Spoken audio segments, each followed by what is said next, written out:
So in context of balance of payment, you have to answer whether it is true or false. Reason फिर देंगे उसके बाद. पहला है बच्चों, प्रॉफिट रिसीव फ्रॉम इन्वेस्टमेंट्स. आपने विदेश की किसी कंपनी में पैसा लगाया हुआ है और वहां से आपको डिविडेंड या इंटरेस्ट आ रहा है. So this will be recorded in capital account. तो इट्स ट्रू और फॉल्स. आंसर ट्रू और false. False.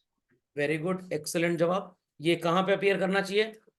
Current current account. Account. Current account में अपीयर करना चाहिए, बिकॉज भाई ये तो रोजमर्रा के आइटम्स है. अगर आपको तीसरा आइटम याद हो, receipt of incomes and payment of incomes. Import of machine लिखा है या बच्चों इंपोर्ट ऑफ गुड्स या स्टॉक इन ट्रेड लिखा है? मशीन. एंड आपने मशीन इंपोर्ट की है तो मशीन आपकी एसेट होती है basically. It is recorded in current account. Answer is true और फॉल्स. फॉल्स. कुछ बच्चे ट्रू भी बोल सकते हैं इसको. It should appear in current account, क्योंकि सर मशीनें तो हमेशा खरीदी जाती हैं. अगर यहाँ मशीन की जगह एग्रीकल्चरल इक्विपमेंट होता तो मैं ये मान लेता कि रोजमर्रा के जीवन में इसको खरीदा जा रहा है, तो ये करंट अकाउंट का आइटम हो जाता. अगर यहाँ मशीन की जगह स्टॉक इन ट्रेड होता तो भी हम करंट अकाउंट मान लेते. Got it. तो अगर ऐसे क्वेश्चन एग्जाम में एमसीक्यू में आते हैं तो सो कॉल्ड ये कॉन्ट्राडिक्टरी रहेगा. काफी बच्चों के नंबर यहाँ निपट जाते हैं. बट सो कॉल्ड एमसीक्यू में ट्रू फॉल्स नहीं होगा, कम से कम 4 चॉइसेस होंगी. अगर आपको नॉर्मली ऐसा क्वेश्चन पूछा जाए तो रीजन के साथ लिखिएगा. If machines are bought on regular basis from foreign countries then it will appear in current account. But if it is not purchased frequently then it will not appear in current account. It will appear where in capital. चलिए, ये वाला current बताना visible. नहीं ये actually होना capital में ही चाहिए था, बट मैंने दोनों चीजें आपको बताई ना, तो यहाँ पे आंसर करंट लिखा था. हाँ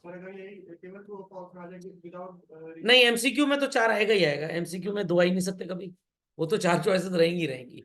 got it. Classify the following items to be recorded in capital और current account. Purchase of shares of Reliance by Microsoft. Microsoft वालों ने इंडिया में रिलायंस के शेयर्स खरीद लिए. कहां पे आएगा चिल्ड्रन? माइक्रोसॉफ्ट वालों ने रिलायंस के शेयर्स खरीदे हैं, कहां पे आएगा? करंट अकाउंट में आएगा.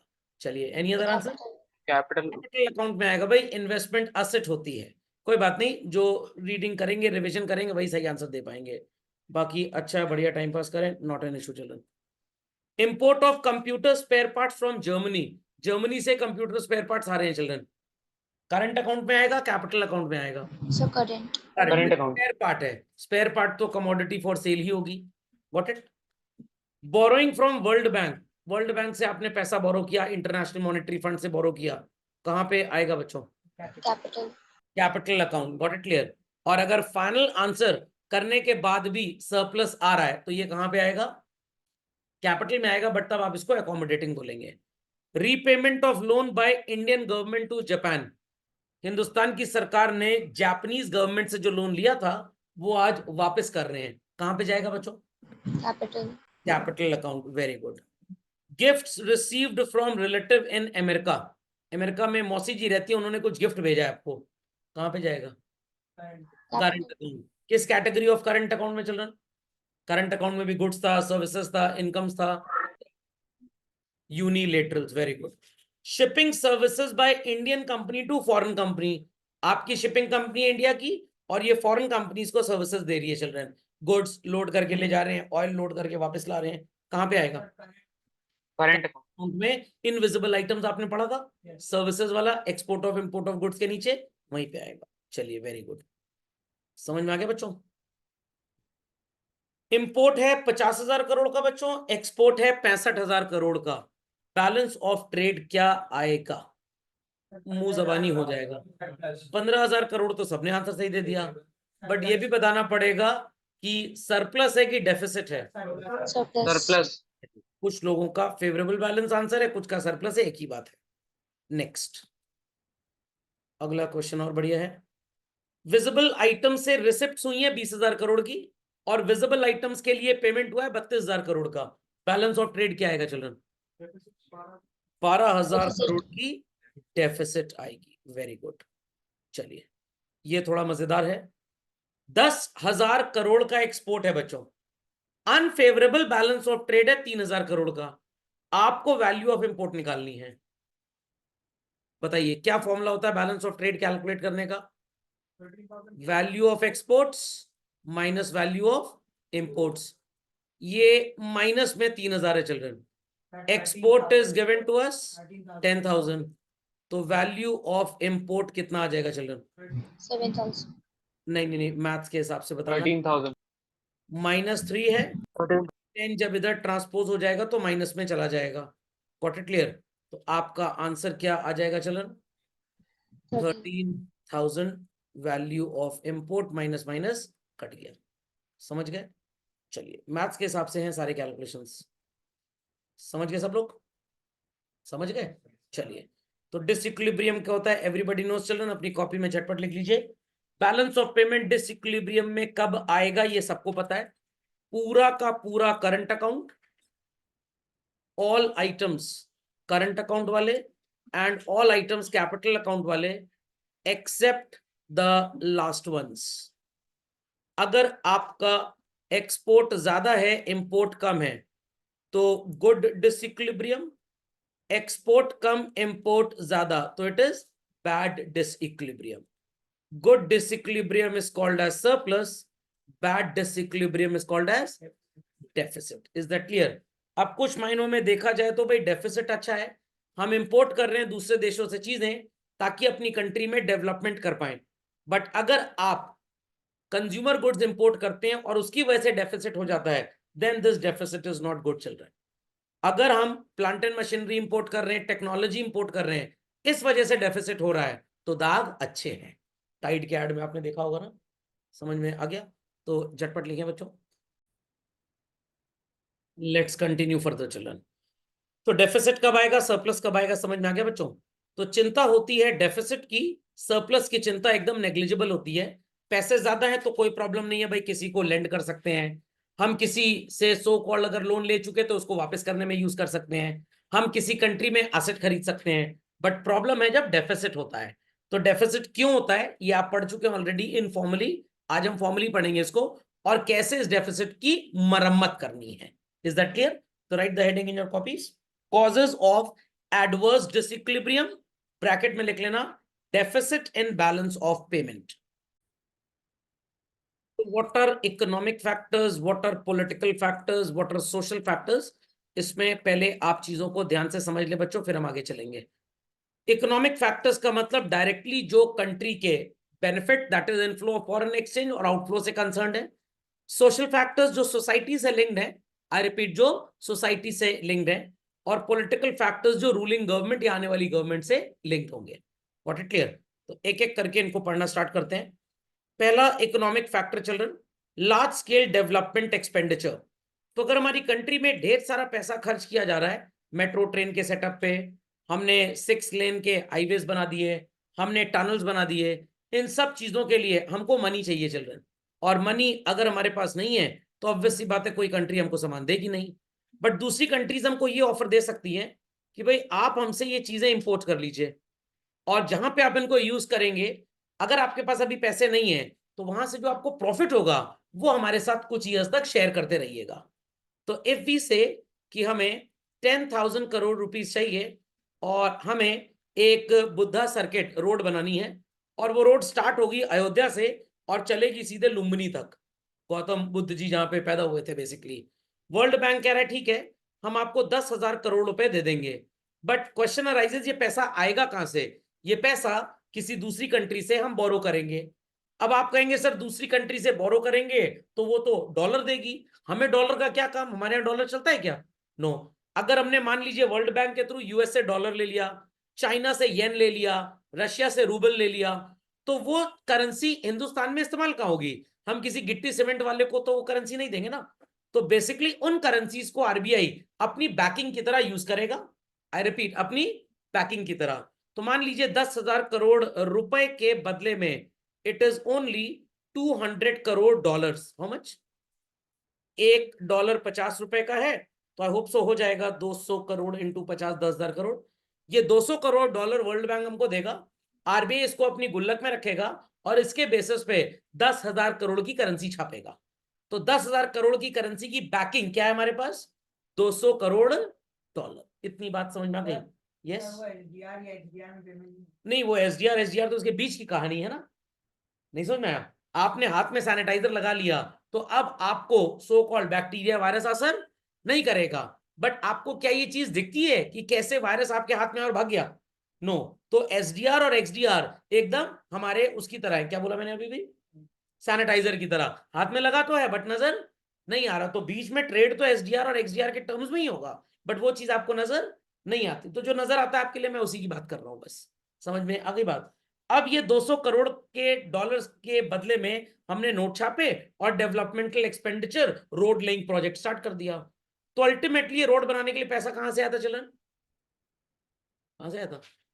वर्ल्ड बैंक से आया था। बट अगर हम वर्ल्ड बैंक से बोले हमको पैसे नहीं चाहिए, हमको आप बदले में दिलवा दीजिए थोड़ा सा रोड डेवलपमेंट के लिए व्हाट इक्विपमेंट, हमें आप दिलवा दीजिए रोड डेवलपमेंट के लिए रॉ मटेरियल, बात तो एक ही है। वहां से पैसा ले लें, यहां इक्विपमेंट खरीद लें, या वहां से सीधे इक्विपमेंट ले लें। What will happen in both the cases children?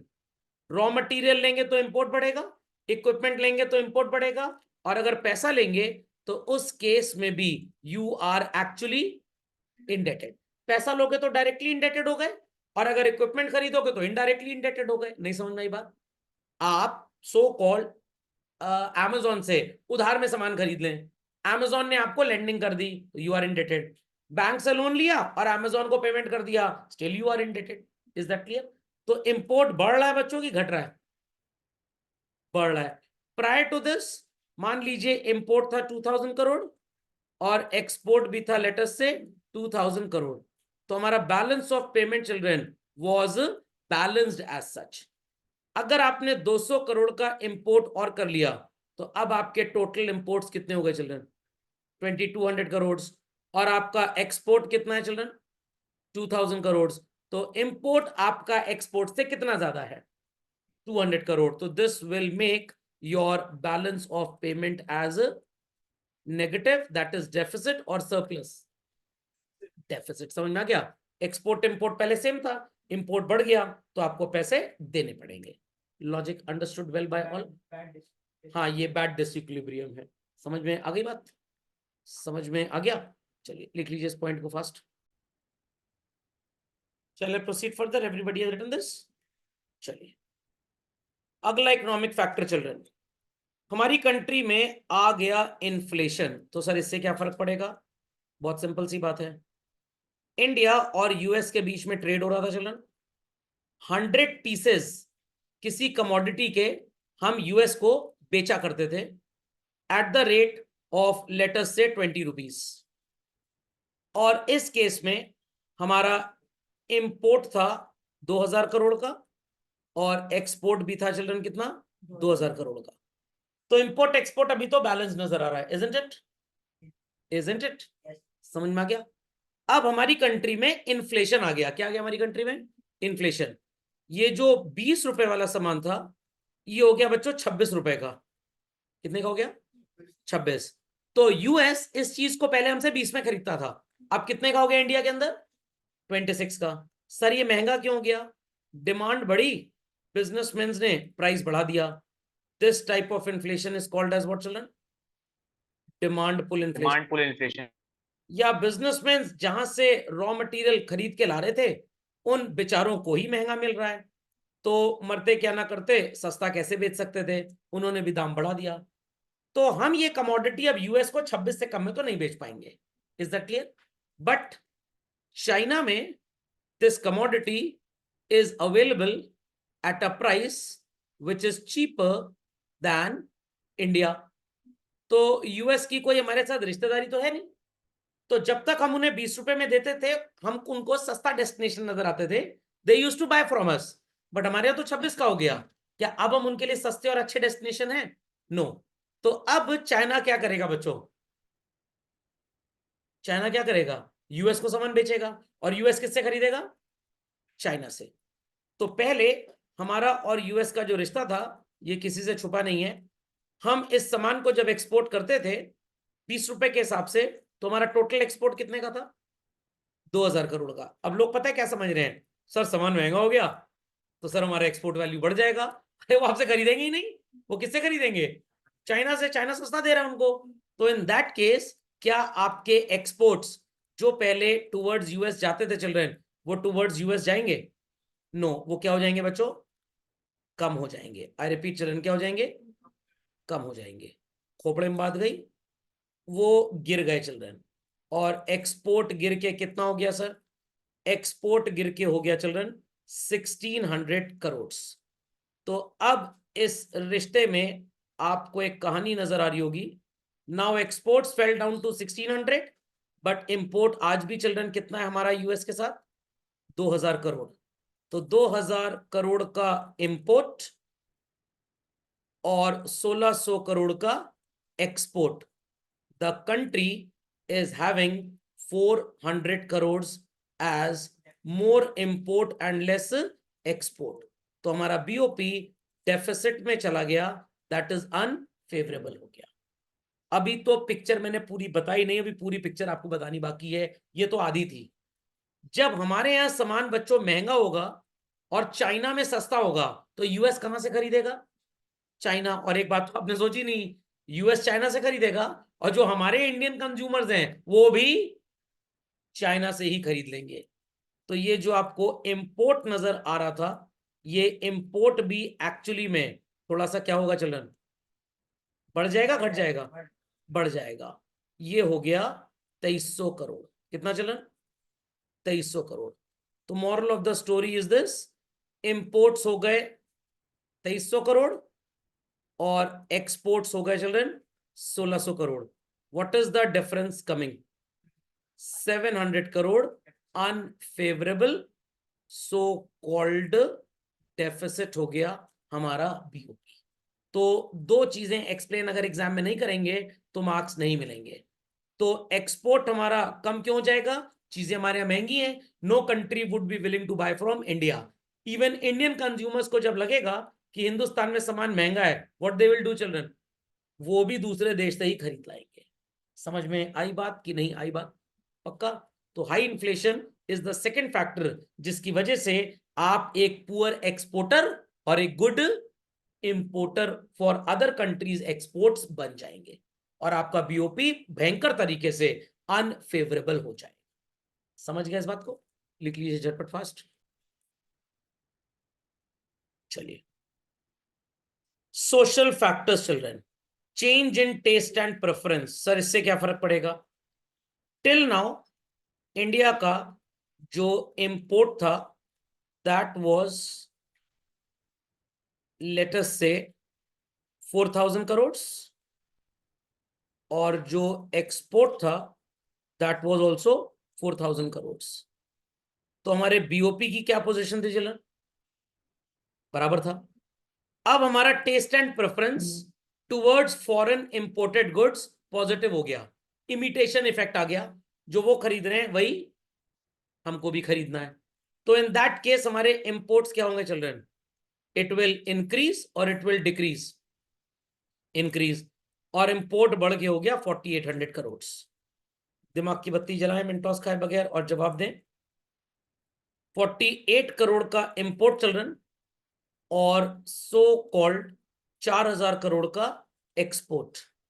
आपको यहां पे नजर आ रहा होगा what is the difference sounding to be children? Sir minus 800 crore की डेफिसिट आ जाएगी। लॉजिक समझ में आ गया? लॉजिक समझ में आया चिल्ड्रन? 800 करोड़ का हमारा सो कॉल्ड डेफिसिट होगा बैलेंस ऑफ पेमेंट पे। Reason understood why? क्योंकि इमिटेशन इफेक्ट है तो उनके गुड्स हमको भी चाहिए, तो हमारे इंपोर्ट्स बढ़ जाएंगे। Is that clear? और अगर हम कुछ ऐसा नहीं बना पा रहे कि जो वो हमसे खरीद पाए तो हमारे एक्सपोर्ट्स कभी भी बढ़ेंगे नहीं। और चाइना के साथ इंडिया में तो कुछ ऐसा ही होता रहता है। चाइनीज गुड्स हमें बहुत ही ज्यादा अट्रैक्ट करते हैं, एक से एक चीजें बनाते हैं चाइनीज लोग। तो इन दैट केस हमारा इंपोर्ट क्या होगा चिल्ड्रन? बढ़ जाएगा। एक्सपोर्ट्स बीइंग कांस्टेंट, आपका बीओपी नेगेटिव में चला जाएगा। Right this quickly. चलिए लेट्स कंटिन्यू फर्दर। शोषण फैक्टर्स दूसरा क्या है बच्चों? पॉपुलेशन बढ़ गई। तो सर पॉपुलेशन बढ़ गई तो क्या फर्क पड़ा? अरे भाई डिमांड बढ़ेगी देश में कि घटेगी? बढ़ेगी। रियल इनकम बचेगी। एक्सपोर्ट था 4000 करोड़ का और इंपोर्ट भी कितने का था चिल्ड्रन? 4000 करोड़ का। देश में ज्यादा बच्चे पैदा होने लग गए हैं, तो ये बच्चे रोए ना तो मम्मी इन्हें सो कॉल्ड सेरेलैक पिला देंगी, या कंट्री में सेरेलैक की डिमांड अगर ज्यादा नहीं भी है तो जिस भी चीज की डिमांड ज्यादा है चिल्ड्रन, उस चीज का कंजम्पशन इंडिया में बढ़ेगा कि घटेगा चिल्ड्रन? बढ़ेगा। तो हमारे देश के अंदर consumption of goods and services would increase. So I can say that domestic consumption देश में बढ़ जाएगा। Is that clear? तो जो चीजें कंट्री में बनाई जा रही हैं वो ज्यादा से ज्यादा बच्चों कहां पे इस्तेमाल हो रही हैं? कंट्री में बन रही हैं, इस्तेमाल कहां पे हो रही है बच्चों? कंट्री के अंदर ही इस्तेमाल हो रही हैं। तो as a result commodities, that is goods and services available, या better to say surplus of goods and services available shall not be any more. yes or no children? जब सरप्लस होगा ही नहीं, क्या आप इन चीजों को विदेश में बेच पाएंगे? नो। तो आपके एक्सपोर्ट्स क्या होंगे चिल्ड्रन? कम हो जाएंगे, और कम होके सो कॉल्ड मान लेते हैं वैल्यू लेटस से 3200 करोड़ हो जाती है। कंपेयर कर लीजिए बच्चों दोनों चीजों को। Your exports have gone down, imports उतने ही थे जितने पहले थे। तो अब आपके पास शॉर्टेज हो गया कि सरप्लस हो गया? शॉर्टेज। कितने की शॉर्टेज हो गई? 800 करोड़ की। तो आपका बैलेंस ऑफ पेमेंट अनफेवरेबल या डेफिसिट हो जाएगा, क्योंकि अब आपके पास विदेश में सामान बेचने के लिए गुड्स की अवेलेबिलिटी है ही नहीं। Is that understood well? तो मैक्सिमम चीजें आप ही खा गए घर में गेस्ट आए, मम्मी परेशान, अब कोल्ड ड्रिंक कहां से लाएं? कभी कभी ऐसा होता है ना, कोल्ड ड्रिंक आई थी गेस्ट के लिए, आप ही हचक गए, तो फिर बाद में आपको 2 चप्पल पड़ी, आप सुधर गए कि अगली बार ऐसी गलती नहीं करनी है। तो भारत सरकार भी in the name of tariff and children quota system ऐसी चप्पलें मारती रहती है ताकि लोग कम से कम इंपोर्ट करें। समझ में आ गया? और इंटरनली सर अगर ऐसा हो रहा है तो गवर्नमेंट बैन लगा देगी इन चीजों पे। अगर आपको याद हो, हमारे सेकंड प्राइम मिनिस्टर इंडिया के, first was Jawaharlal Nehru ji, second कौन थे? Lal Bahadur Shastri ji, red strong Shastri. समझ में आ गया? तो जब पाकिस्तान ने पागलपंती की थी, अटैक की, तो ये टैंक वैंक लेके पीओके के आगे कहीं चले गए थे। पाकिस्तान की हालत खराब कि अगर पीओके की तरफ टैंक लगाते हैं तो लाहौर में चले आएंगे, लाहौर की तरफ लगाते हैं तो PoK. 1900 something square kilometre area occupy कर लिया था। पाकिस्तान की हालत टाइट, तो बुलाया गया यूएसएसआर उस समय का, आज का वो है क्या कहते हैं, अरे अपना नहीं, यूएन नहीं था उस समय, तो मतलब यूएन था, वो यूएसएसआर में बुलाया गया था समझौता करने के लिए। हाँ नहीं, ताशकंद वाज द सिटी, उस जगह का नाम क्या था, अजरबैजान की उज्बेकिस्तान, हाँ ऐसे ही कुछ था। ताशकंद वाज द प्लेस जहां वो गए थे। तो उन्होंने रिक्वेस्ट की, गिड़गिड़ाए, भीख मांगे, तो बोला गया, मतलब इसके पहले की स्टोरी जो मैंने आपको नहीं बताई वो ये है कि अमेरिका बहुत प्रेशर बना रहा था। PL480 गेहूं वहां से आता था यहाँ पे, उस समय तो गेहूं भी हम इंपोर्ट करते थे कि आप पाकिस्तान से अपनी सेना हटा लीजिए, नहीं तो हम आपको गेहूं नहीं बेचेंगे। तो लाल बहादुर शास्त्री जी का, सेना तो मेरी नहीं हटेगी, गेहूं दो चाहे ना दो। मेरे को फोन किया गया, सर क्या करें? मैंने कहा सबसे कहिए व्रत रख लें एक दिन का। तो हफ्ते में अगर एक दिन का भी व्रत रख लेंगे तो कम से कम 10-15 दिन के लिए हमारे पास बफर स्टॉक व्हीट का हो जाएगा। उसको शास्त्री व्रत बोला जाता था उस जमाने में। हिस्ट्री पढ़िएगा, आपके टीचर ने बताया जरूर होगा आपको ये बात। और तब तक शास्त्री जी दूसरे देशों से बात कर रहे थे और गेहूं को इंपोर्ट करने की बात की जा रही थी। समझ में आ गई बात? तो उसके बाद फिर वहां पे उनकी हत्या वगैरह करवा दी गई, और वो तो ऊपर वाला दंड दे रहा है सबको। खैर चलिए, ये बात सबको समझ में आ गई बच्चों? नहीं समझ में आया? तो गवर्नमेंट ऐसे रेगुलेशंस बना लेती है कि ये जो छोटे बच्चे हैं इनको किंडर जॉय दे दीजिए और गेहूं वगैरह, दलिया वगैरह थोड़ा कम खिलाइए, क्योंकि देश में सामान अगर कम है तो हमारे एक्सपोर्ट्स क्या होंगे चिल्ड्रन? गिर जाएंगे। समझ में आ गई बात? कॉपी कर लिया सबने, एवरीबॉडी? चलिए नेक्स्ट, पॉलिटिकल फैक्टर। धाएं धाएं धाएं गोली चलाई जा रहे हैं। तो पॉलिटिकल फैक्टर्स अगर स्टेबल हैं, आपको पता है कि आप अगर इंडिया में पैसा लगाते हो तो गवर्नमेंट काफी सपोर्ट करेगी, आपका पैसा गबन में गायब नहीं होगा, तो more and more foreign investment will come to India. Is that clear? लोग यहां पे पैसा लाएंगे, तो अगेन चिल्ड्रन, आप एक तरह से इस पैसे के आने वाली पोजीशन को क्या बोलेंगे? एक्सपोर्ट। सर एक्सपोर्ट कैसे होगा? अरे सिंपल सी बात है भाई। Take an example that some businessman from US is willing to invest 10 lakh dollars in India। $1 मान लीजिए 80 रुपए का है, तो 10 lakh into 8 is 80 lakh, zero बढ़ा दीजिए, तो कितने करोड़ रुपए का इन्वेस्टमेंट आएगा इंडिया में? 8 करोड़। इस 8 करोड़ के इन्वेस्टमेंट में ये अमेरिकन क्या करेंगे? प्लांट एंड मशीनरी सेटअप करेंगे, लैंड एंड बिल्डिंग खरीदेंगे या किराए पे लेंगे, और लोगों को एम्प्लॉय करेंगे फैक्ट्री में काम करने के लिए। तो बच्चों जब एम्प्लॉयमेंट होगा तो what will happen? Isn't this be called as export of services children? तो जब पैसा आया तो सर्विसेज एक्सपोर्ट हुई, तो हमारा एक्सपोर्ट क्या होगा चिल्ड्रन? बढ़ेगा। प्रायर टू दिस मान लेते हैं कि एक्सपोर्ट था 4000 करोड़ का और इंपोर्ट भी था 4000 करोड़ का, तो बैलेंस ऑफ पेमेंट बैलेंस है। इसकी वजह से हमारा एक्सपोर्ट बढ़ के हो गया 5000 crore and imports are still at 4000 crore children. Surplus नजर आ रहा है कि डेफिसिट नजर आ रहा है लोगों को? Surplus of 1000 crore. इसी का अगर उल्टा हो जाए चिल्ड्रन, आई रिपीट, इसी का उल्टा हो जाए, तो इन दैट केस आपके इंपोर्ट्स बढ़ेंगे। आई रिपीट चिल्ड्रन, आपके इंपोर्ट्स बढ़ेंगे। तो अब यहां पे 1000 करोड़ क्या हो रहा है चिल्ड्रन? फेवरेबल हो रहा है। बट अगर हमारा पॉलिटिकल सिस्टम बड़ा ही डोमिनेटिंग टाइप का है, बिजनेसमैन को कभी आगे बढ़ने दे ही नहीं रहा है, तो बिजनेसमैन कहेगा भाई ये देश ठीक है नहीं धंधा पानी करने के लिए, चलो अब लौट चले। तो बिजनेसमैन इस देश को छोड़ के चला जाएगा बच्चों, वो अपने पैसे वापस ले जाएगा। जब वो पैसे वापस ले जाएगा तो हमारा एम्प्लॉयमेंट लेवल विल डिक्रीज और इंक्रीज? विल डिक्रीज और इंक्रीज? वो वापस ले गया अपने पैसे, employment level will decrease. Employment come, dollar चले गए बाहर, अब देश में कितने डॉलर्स हैं? सिर्फ 3000 करोड़ डॉलर्स। सो कॉल्ड, इन्हें आप कंपेयर कर लीजिए, 3000 टू बी कंपेयर्ड विद 4000, क्या नजर आएगा आपको चिल्ड्रन? आपका एक्सपोर्ट घट गया, इंपोर्ट उतना ही था, 1000 करोड़ का अनफेवरेबल या डेफिशिएंसी आ जाएगी सिर्फ सरकार की बेवकूफियों की वजह से। तो जब पॉलिटिकल सिस्टम स्टेबल होता है पैसा आता है कंट्री में, जब अनस्टेबल होता है तो पैसा जाता है। समझ में आ गया?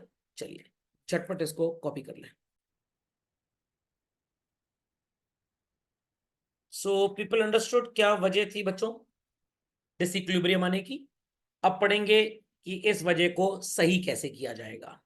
जो पढ़ा था उसी का उल्टा कर दीजिए, अपने आप सही हो जाएगा। कोविड से बीमार हुए थे, एंटी कोविड लगवा लीजिए, एकदम ठीक हो जाएंगे। So there are multiple ways, जिसमें से कुछ आपके सामने प्रस्तुत किए गए हैं। इन्फ्लेशन की वजह से यूएस भाग गया था चाइना से सामान खरीदने, क्योंकि उनके पास सस्ता था, तो हमारी कंट्री में डिसइक्विलिब्रियम हो गया। कुछ एफर्ट करके अगर इन्फ्लेशन को कंट्रोल कर ले चिल्ड्रन, तो सामान वापस से सस्ता होगा। क्या यूएस भागेगा? नहीं भागेगा। हम इंपोर्ट्स पे रेस्ट्रिक्शन लगा दें, कोटा या टैरिफ क्रिएट कर दें, क्या लोग बाहर से सामान मंगवा पाएंगे चिल्ड्रन? नो। और अगर ये थोड़ा कम कर पा रहे हैं तो ऐसी पॉलिसीज बनाएं जिससे हमारे एक्सपोर्ट्स बढ़ जाए। तो बच्चों जब एक्सपोर्ट बढ़ेंगे what will happen? More money would come in. Import export 4,000 crore पे था, अब एक्सपोर्ट बढ़ गया और इंपोर्ट कम है, तो जो डेफिशिएंसी थी अब वो डेफिशिएंसी की बजाय सरप्लस या अनफेवरेबलनेस जो था वो फेवरेबलनेस हो जाएगा। सर डेप्रीसिएशन से कैसे फर्क पड़ेगा? ये थोड़ा लिख के बात करनी पड़ेगी। कल तक $1 ₹78 का था, लोग दनादन इंपोर्ट किए जा रहे थे यूएस से। मोदी जी ने बहुत समझाया, लोग सुन ही नहीं रहे। He called me and said, sir आप बोलिए, शायद आपकी बात सुने। मैंने कहा मेरी बात सुनते तो मेरा होमवर्क ना कर लेते पूरा। Got it clear? तो उनका क्या करें? मैंने कहा छोड़ दीजिए, सब दलितर हैं, अपने मन की करेंगे। आप पॉलिसी बना दीजिए। पॉलिसी बना दी कि अब $1 कितने का हो जाएगा? 85 रुपी। तो जब डॉलर बच्चों 78 का था, हर $1000 का सामान जो यूएस से इंडिया आता था वो कितने का होता था? 78,000 का। अब हर $1000 का सामान जब इंडिया आएगा तो कितने का हो जाएगा? 85,000। It would be expensive for the people of India to buy और cheaper for the people of India to buy? Expensive. लोग अपनी हैसियत में चले आएंगे और स्टिल वो फॉरेन कंट्री से इमिटेशन इफेक्ट, जो फेवरेबल टेस्ट था फॉरेन गुड्स को कंज्यूम करने का, वो कम हो जाएगा बिकॉज चीजें महंगी पड़ने लग गई हैं। तो कुछ लोग तो स्टिल खरीदेंगे, but up to a large extent population इन चीजों को कम लेगी। तो जब कम लेगी तो इंपोर्ट अपने आप गिर जाएगा। तो पहले ऐसे था, ये वाला हाथ इंपोर्ट और ये वाला हाथ एक्सपोर्ट। अब इंपोर्ट कम हो जाएगा चिल्ड्रन, अपने आप हमारा सरप्लस आ जाएगा। एक्सपोर्ट भी बढ़ेगा क्योंकि प्रॉफिट बढ़ रहा है। हाँ, एक्सपोर्ट भी बढ़ेगा, ये आप बोल सकते हैं। Got it clear? बट पहला रीजन जो डिवैल्यूएशन का होता है वो इस वजह से नहीं होता कि हमारा एक्सपोर्ट बढ़ेगा, क्योंकि जिसको फॉरेन मार्केट में सामान बेचना है वो बेचेगा ही बेचेगा। ऐसा थोड़ा कि जब गवर्नमेंट डिसीजन लेगी तब वो बिजनेस करेगा। Got it clear? तो एक्सपोर्ट बढ़ाने के लिए बेसिकली डिवैल्यूएशन नहीं किया जाता। मेन गवर्नमेंट का जो मोटिव होता है डिवैल्यूएशन के पीछे, कि करेंसी का दाम बढ़वाओ ताकि अपने देश में लोग इंपोर्ट कम करें एंड यहां पे वो चीजें बननी स्टार्ट हो जाए। Is that clear? तो primary focus of devaluation is to reduce imports. Export बढ़ाना एक सेकेंडरी एक्टिविटी हो सकता है, समझ में क्या? प्लस आप एक्सपोर्ट तो तब कर पाएंगे ना जब आपके वो सामान होगा बेचने लायक। गवर्नमेंट कह रही है यूएस से कि एक काम करिए, डॉलर का प्राइस 4 दिन के लिए 125 कर दीजिए, ठेंगा किसी एक्सपोर्टर को कोई फर्क पड़ेगा? आपके पास कमोडिटी भी तो हो बेचने लायक, समझ में क्या? हमारे पास कमोडिटी एक टैबलेट है, खिला दो बच्चे को, क्लास में नींद नहीं आती, समझ में क्या? सब लोग उठ जाएंगे। तो ऐसी टैबलेट अगर हमारे पास है तो हमें यूएस में ढेर सारे कस्टमर्स मिलेंगे। सिर्फ दाम बढ़ने से क्या सामान बिकने लग जाएगा यूएस मार्केट में? क्या इंडियन वो सामान बेचने लग जाएगा? अरे सामान तो लाओ पहले, तब दाम बढ़ने का फायदा मिलेगा ना। तो प्राइमरी ऑब्जेक्टिव डिवैल्यूएशन का इंपोर्ट रिड्यूस करना होता है। एक्सपोर्ट पहले गुड्स लेके आओ, फिर प्राइस का बेनिफिट आपको मिलेगा। नहीं समझे? समझना क्या? लाइक मारुति को पता लगा सितंबर के महीने में कि भाई इस बार धनतेरस को जो मुहूर्त है वो मुहूर्त 144 साल में एक बार आता है, तो अगली बार शायद मारुति को ये प्रॉफिट कभी हो ही ना। बट उनके पास जब कार होएगी तब प्रॉफिट कमा पाएंगे ना। जब कार है ही नहीं तो क्या फोटो बेच के प्रॉफिट कमाएंगे? बिल्कुल नहीं कमा पाएंगे। समझ में आ गया प्राइमरी ऑब्जेक्टिव क्या है? तो primary objective is to restrict imports, lower down imports. Export बढ़ाना सेकेंडरी हो सकता है। समझ गए? लिख लें बच्चों इन बातों को। तो फर्स्ट पॉइंट चिल्ड्रन, इंपोर्ट को रेस्ट्रिक्ट करना है, मतलब ये सेकंड था, यहां फर्स्ट हो गया है। उन चीजों को आप इंडिया में ही बनाइए जिनको आप बाहर से इंपोर्ट करते हैं। तो गवर्नमेंट बोलेगी ऐसे बिजनेसमैन को कि अगर आप इंडिया में प्लांट लगाते हैं, हम 10 साल तक आपका टैक्स एग्जेम्प्ट कर देंगे, इनकम टैक्स। और अगर आप इन चीजों को एक्सपोर्ट करते हैं तो 20% एक्सपोर्ट अर्निंग्स पे भी कोई टैक्स नहीं होगा। तो भाई फायदा हो गया, हिंदुस्तान में जो कमाया पूरा टैक्स छूट जाएगा। जो विदेश में एक्सपोर्ट करके कमाया उस पे भी 80% इनकम पे टैक्स देना है, 20% इनकम पे टैक्स देना ही नहीं। तो अगर आप 100 करोड़ के गुड्स एक्सपोर्ट कर रहे हैं जिसमें आपका प्रॉफिट मान लीजिए 10 करोड़ रुपए है, तो आपको 8 करोड़ पे टैक्स देना है, 2 करोड़ पे कोई टैक्स नहीं देना। तो 2 करोड़ पे अगर कॉर्पोरेट टैक्स 22% भी जोड़ लीजिए चिल्ड्रन, तो लगभग आपको 44 लाख रुपए का फायदा हो गया। समझ में आ गया? मतलब डेली लगभग 1.25 लाख रुपए बच गए आपके। सॉरी, 1.25 लाख नहीं, लगभग 11-12 हजार रुपए टैक्स के। समझ गए? समझ गए भाई? चले आगे, चले आगे, लिख लीजिए फास्ट। बट जितना भी बोल लिया जाए भाई इंडिया में सामान बनाओ, ये बनाओ, क्या इंडियन मैन्युफैक्चरर्स वो क्वालिटी दे पाते हैं? क्यों नहीं दे पाते? इसका रीजन पता है? गलती उनकी नहीं होती है, बेचारों को जब लाइसेंस लेना होता है सरकारी अफसर इतनी घूस ले लेते हैं कि अगर वो प्रोडक्ट महंगा बेचे तो प्रोडक्ट बिकेगा नहीं, क्योंकि घूस में काफी पैसा हमारा जा चुका है। Is that clear? तो अगर आपने फैक्ट्री लगाने से पहले 50 लाख घूस दे दी है तो प्रोडक्ट का प्राइस आप बढ़ाएंगे नहीं, क्योंकि मार्केट का कंपटीशन है और सस्ते में आप अच्छी क्वालिटी दे ही नहीं पाएंगे। तो this is the biggest problem in India, why Indian manufacturers are unable to compete at the pricing policy what China adopts. China में तो 20 से 25% पैसा कैपिटल सरकार देती है आपको आपकी फैक्ट्री में लगाने के लिए, और उस पर कोई इंटरेस्ट भी नहीं है आपका। आई रिपीट, उस पर कोई इंटरेस्ट भी नहीं देना। तो जिसको 100 करोड़ के इन्वेस्टमेंट में 25 करोड़ रुपए फोकट का मिल गया हो, तो उस पर पूरा पूरा मान लीजिए 10-12% भी इंटरेस्ट अगर बच रहा है, तो 25 करोड़ रुपए 12% साल का 3 करोड़ रुपए होता है, महीने का 25 लाख रुपए। 25 दिन फैक्ट्री चले डेली 1 लाख रुपए, तो यही आपकी कॉस्ट कम हो गई। आपको ब्याज बैंक का भरना ही नहीं। एक्शन होता है, जो एक्शन लेना था वो भी पैसा लेता है अपना। समझ में आ गया? समझ में आ गया? जुगाड़ हर जगह चलता है ना यहाँ पे, एक्शन हर चीज पे है। कानून बना दीजिए, एक नई घूस का तरीका मिल गया। जैसे अभी कोविड टाइम पे गवर्नमेंट ने बोला दुकानदार सिर्फ नेसेसिटीज बेच पाएगा, ये मिठाई वगैरह कपड़े वगैरह की दुकानें बंद रहेंगी। अब दुकानदार हिंदुस्तान के कितने कलाकार हैं, कपड़े की दुकान है, बाहर एक काउंटर लगा के 10-12 पीस ब्रेड खरीद ली, कह रहा हम ब्रेड बेच रहे। Is that clear? अब कोई सरकारी ऑफिसर दिन भर तो दुकान के बाहर नहीं बैठेगा ना नोट करने के लिए ये ब्रेड बेचने क्या बेच रहे हैं। समझ में आ गया? आस्तीन का सांप आपने सुना होगा, बस वही चीज है। मिठाई वाला ही ब्रेड बेच रहा है, जूते चप्पल वाला ही ब्रेड बेच रहा है। What it clear? बड़े कलाकार टाइप के लोग हैं। तो जब लोग कलाकार, तो सरकारी अफसर भी कलाकार, सब कलाकार हैं यहाँ पे, artist. India is a country of 141 crore artist. समझ में आ गई बात भाई? समझ में आ गई? यहाँ पे जब टेस्ट हो रहा है तो बच्चा ऑनलाइन नकल मार रहा है, इससे आंसर दो, तो कलाकार लोग हैं, कलाकारी छुप थोड़ा सकती है। तो इसलिए अनुष्का जी कह रही सर एक्शन नहीं होता, एक्शन का सिर्फ जूता होता है बस। चलिए भाई, डेप्रीसिएशन पहले 40 रुपए भाव था, अब 45 कर दिया कि जान पूछ के लोग जब बाहर से खरीदे तो उन्हें चीजें महंगी मिलेंगी। तो एक्सपोर्टर्स को इंसेंटिव तो है, बट प्राइमरी ऑब्जेक्टिव है डिवैल्यूएशन का, इंपोर्ट को रेस्ट्रिक्ट करो। एक्सपोर्टर्स को इंसेंटिव तब मिलेगा जब उनके पास गुड्स होंगे। समझ में क्या? और अगर गुड्स उनके पास हैं तो वो कंट्री में भी बेचेंगे एज वेल एज बाहर भी बेचेंगे। डॉलर का दाम बढ़ जाएगा तो उनको और फायदा होगा, उनकी सेल और बढ़ जाएगी। But primarily it is only for reducing imports. Children समझ गए? समझ गए? It is a secondary function of. हाँ, एक्सपोर्ट को बढ़ावा देना डिवैल्यूएशन का सेकेंडरी फंक्शन होता है। प्राइमरी इज इंपोर्ट को इतना महंगा कर दो ताकि नॉर्मल इंसान, मतलब जिसके पास ज्यादा पैसे नहीं है, ज्यादा इनकम नहीं है, वो खरीदने के लायक ही ना रहे। Logic understood? Logic understood? लिख लीजिए झटपट fast. Reducing inflation, I have told already children, अगर आप अपने यहां महंगाई कंट्रोल कर लें तो अमेरिका जैसे इंडिया से छोड़कर चाइना भागा था सामान खरीदने, वापस किसके पास आ जाएगा बच्चों? इंडिया के पास। और अब जब वो वापस इंडिया के पास आएगा तो हमारे एक्सपोर्ट्स क्या होंगे बच्चों? बढ़ जाएंगे। एक्सपोर्ट बढ़ेगा तो जो डेफिसिट आ रहा था वो कन्वर्ट हो जाएगा सरप्लस में। Is that understood? Is that understood? चलो चलें आगे। और अगर हमारे डोमेस्टिक प्राइसेस कम हुए तो सर इसका एक एंटी इफेक्ट भी तो होगा। अगर डोमेस्टिक प्राइसेस कम होते हैं, अमेरिका तो हमसे खरीदना चाहेगा, हमारे वाले लोग भी तो हमसे खरीदना चाहेंगे, उस केस में इंडिया में डोमेस्टिक शॉर्टेज हो जाएगी गुड्स की। अगर ये हो गया तो आप अपने बीओपी को ठीक नहीं कर पाएंगे।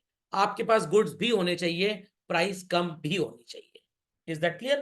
तो आप बोल सकते हैं सर उसको फिर अदर थिंग्स रिमेनिंग कांस्टेंट मान लिया जाए। चले आगे।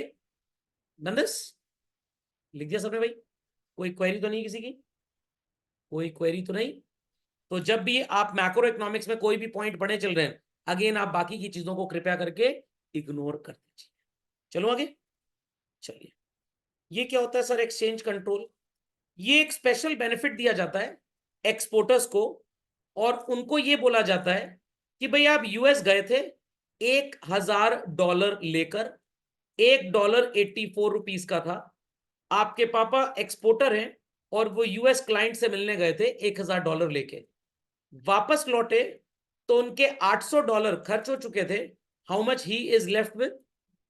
$200। और अब डॉलर का प्राइस 90 रुपीस हो चुका है।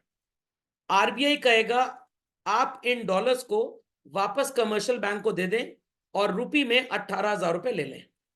पापा सोच रहे हैं मैं अभी डॉलर्स नहीं दूंगा, मैं $200 अपने घर में रखता हूं, let the dollar price go up, तब मौके पे चौका लगाएंगे।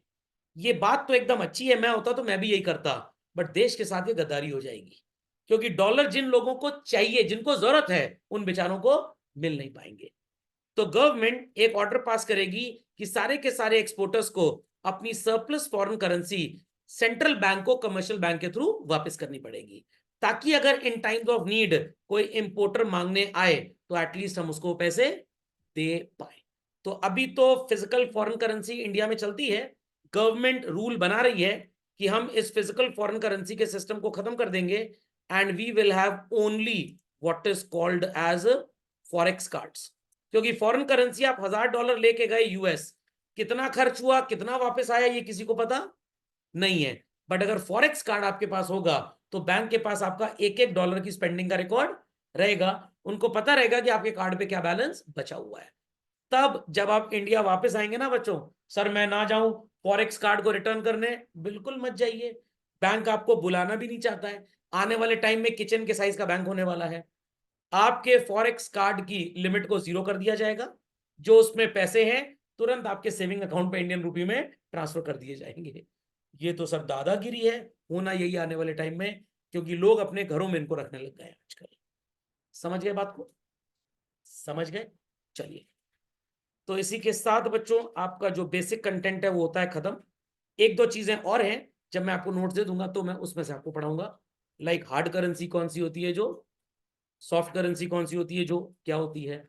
तो हार्ड करेंसी हर देश में चले, सॉफ्ट करेंसी स्वदेश में चले।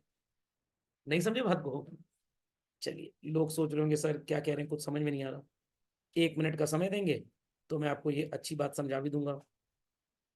आज ही मैंने शीट बनाई थी तो मेरे को लगा कि भाई ये चीज़ इसमें ज़रूर होनी चाहिए, तो इसलिए मैंने सोचा कि आपके साथ शेयर कर दिया जाए। Just a minute, I take more. नजर आ रहा है बच्चों? आ जाओ भाई, हार्ड करेंसी सॉफ्ट करेंसी कहाँ हो, आ जाओ आ जाओ आ जाओ आ जाओ। हाँ, कहाँ पे हार्ड करेंसी सॉफ्ट करेंसी?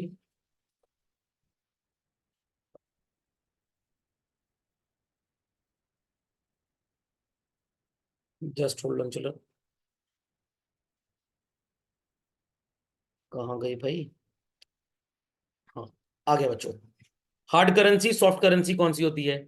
जो करेंसी दुनिया के हर देश में चले that is known as hard currency. Hard start किससे होता है? एच से, हर देश में चलने वाला पैसा। सॉफ्ट करेंसी जो सिर्फ अपने देश में चलेगी, बाहर नहीं चलेगी। सॉफ्ट किससे स्टार्ट होता है? एस, स्वदेश में चलने वाला पैसा। याद रहेगा सबको? याद रहेगा? चलिए, thank you children, that's all for today.